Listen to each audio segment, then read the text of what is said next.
Looking at your project right now, you should have a bunch of layers already created for the eyes, and then once you press play, all of that stuff should work nicey nice, just the way you want it.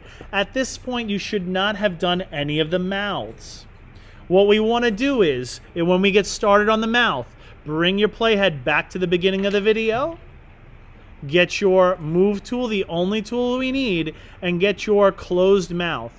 Now, your closed mouth may be very difficult to click exactly on and drag it like I just did.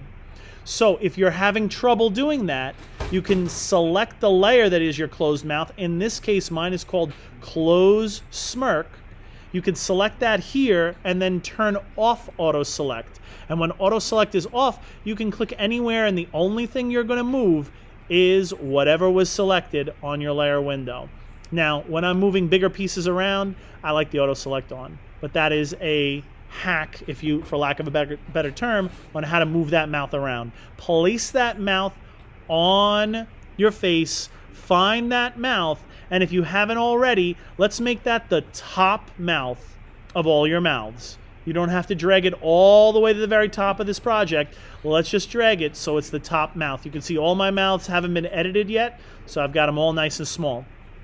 Now, what we want to do is we want to go ahead and record some audio. How are you going to record some audio? Well, if you go to your iPhone, for those of you who have the iPhone, you can go over and look for voice memos. It's an app that you all should have automatically on your phone. You can go to voice memos, and we can go and we can create a new voice memo. You press, you record, "Hi guys, this is how to add audio," and then you end it. When it ends, it's going to be your top audio recording over there, and then you can go to the three little dots and hit share. I would share it via Teams with me so that it uploads over there. It'll probably be named wherever the location closest is to that you recorded it to, so it's just calling it Arthur Henriksen Park. I'll send it to myself. I've already done this already. If you don't have an iPhone and you're doing this on an Android, I'm sure you have a voice recording capability somewhere. Find it. When you've uploaded it to your computer, which I have already done, you can go all the way to the very bottom layer of your timeline. On that bottom layer, you'll see it's already labeled audio track. There's a little music note on that audio track. You'll click that drop down and you'll see add audio is one of the only ones you can add. So hit add audio.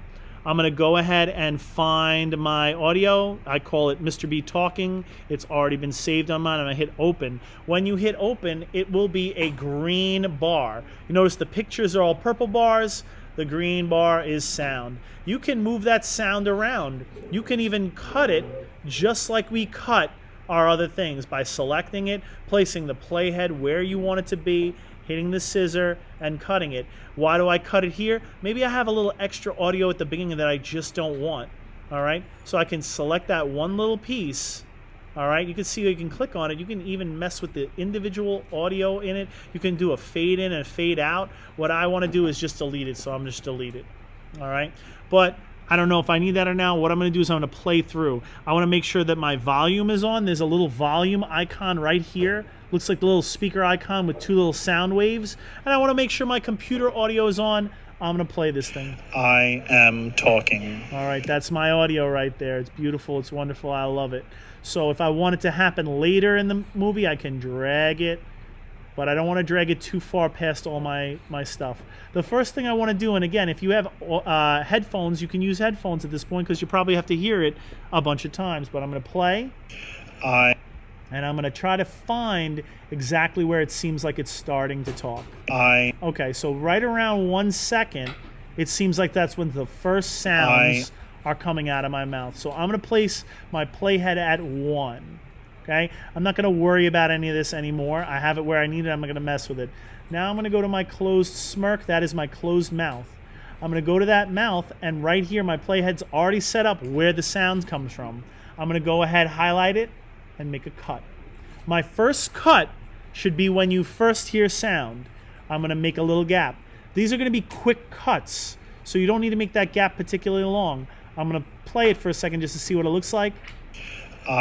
It looks like my mouth just disappears while the I sound comes out. That's what I want. Now what I want to do, just like I did with the eyes, I've made a gap in my regular mouth, my closed mouth. Now I'm going to go ahead and drag another mouth in, an open mouth. Okay, that one happens to be called open smile, and just luckily enough, it's directly underneath that. If it isn't, go ahead and reorder your layers just to make it easier for you to look at. Now I'm going to edit open smile so it fits in that opening. If I do this correctly, when I play my audio, it should probably look like I just said the word I. The mouth opens and closes right on the word I. And I'll do that right now. Let's see what that looks like. And I'll play. I. Looks like I just said I. That looks pretty good. Now, again, if you have multiple programs open, if you have multiple programs open, it will make everything laggy, and sometimes it makes your audio muted. It makes it muted because if it's running that slow, it doesn't know how to play your audio slow. So, if you're having trouble hearing this thing and you think all your volumes are on, shut off any other applications that you may have running, especially ones from Microsoft like Word and PowerPoint, because they take up a huge amount of memory. So again, now the next thing I'm going to do is I want that mouth to close, and then I want to open it up again where sound comes out again. I can try to listen to where that happens. I don't have to be perfect. I need to be close. I'll go back to my regular closed mouth, and I will cut again. I will make a new opening, okay? And again, just like the open eyes, we'll only cut one thing. We'll trim everything else. So I've opened up the mouth again. I'll use a different mouth and put it in there, okay? So let's just see what that looks like. I am talking. Doesn't look good because I didn't trim that part down. So let's go find what that's, the teethy open smile. Let me trim that to fit that opening. Again, even I forget steps over here, but if you see everything all at once, that means you didn't trim it down. Trim it down. Again, I'm going to go ahead and make mine fit, and then let's see what it looks like when I play through it. I am talking. Pretty good. For talking, it looks like I'm probably going to have to make it open 2 more times. Let's do a little trick now. Let's do a little trick. I may want to reuse a mouth I already used. Number 1, figure out when you want to use it. Go ahead on that closed smirk and make a cut. Make an opening. You can always reposition them after the fact if you need to. And now I'm going to take a look real quick at what my movie looks like. I am talking. Okay, so for my talking part, I want to reuse the first mouth I did, which is called Open Smile. I'm going to go to Open Smile, and this is why you gave them specific names, and I'm going to click on it so it's highlighted. I'm going to leave my playhead right where I want the new Open Smile to pop in, and I'm basically going to copy and paste this in there. Now, we don't copy and paste it, just like Control-C and Control-V. What we do is have it selected and simply do Control-J. All right? When you do that, you'll see immediately a new copy pops up, Open Smile Copy. Control-J simply does duplicate a layer. By having it where the playhead is, it starts where the playhead is. By default, it is 5 seconds long. So you need to go back there and trim it. And this is one way you can reuse some of your mouths. For some of you with your talking, you may have like 20 little cuts to put in there. If you do, well, this is how you make 20 little cuts and repeat some of them. So I'll do right here. I am talking. I think I need one more little whatever. I'm going to go ahead and make a little space in there. And I'm going to use my smiling teeth. And I'll see what that looks like. I'll go to my smiling, my toothy smile. And I will trim that to fit that space. And again, the reason we did the eyes in the first place was that if you learned how to do the eyes and you were good at that, the mouth is only a little tiny bit harder. And it's only harder because you have to do more little cuts. I'm going to go ahead and play this. I am talking. Looks pretty good to me. All right, I've got some extra mouths that I don't need.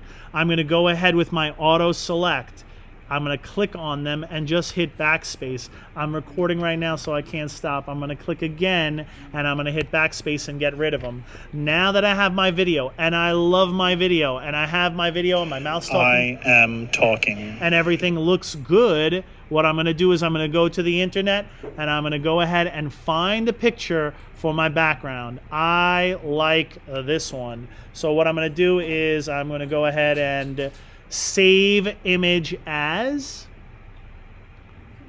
I'm going to save it on my desktop. It doesn't matter where you save it. I'm going to go back to my project.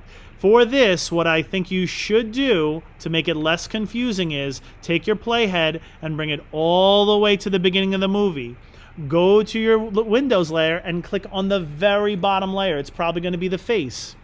Now what you can do is go File, Open, and find that little background. Mine was Classroom. I'm going to open it. It'll open up in its own layer. We've done this part before when we added backgrounds in the past.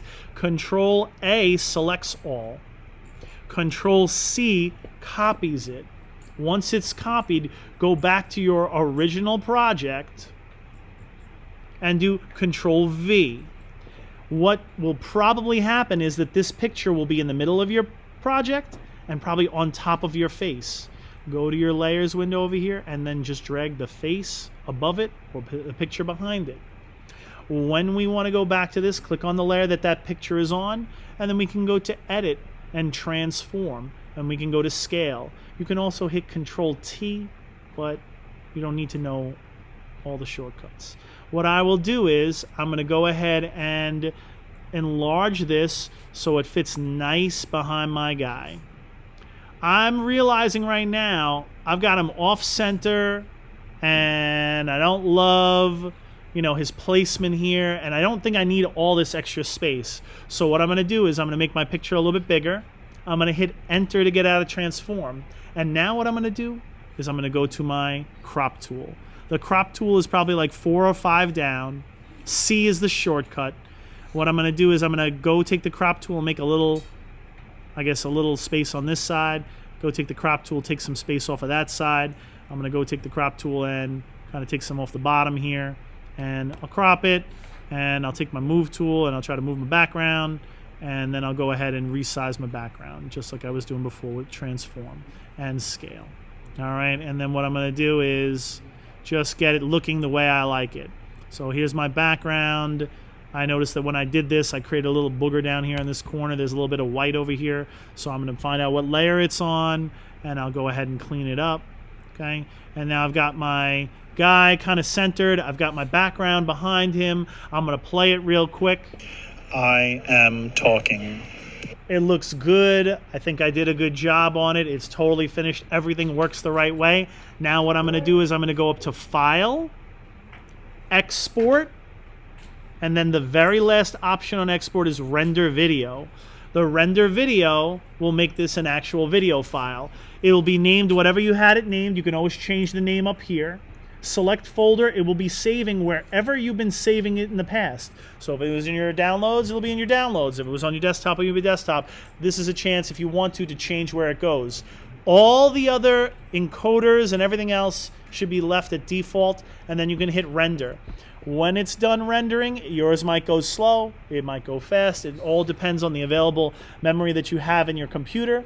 But once it's done, it should be an MP4 file. I'm going to go to mine right now. I see it's animation.mp4. I'm going to double click on it. It opens up in a video clip, and I am talking. And there it is, and there's your finished product. That video clip is what you will submit as your finished product. That video clip, I am talking, can be sent in a text message to someone. It could be added in an email. It will play on any device you want to play it on, because MP4s are generally completely mutable. They can be used, everything can open them. Just like a JPEG can be opened and everything else. A Photoshop document can't. And now you have your video clip, and this is what you hand in completed. And that, my friends, is that.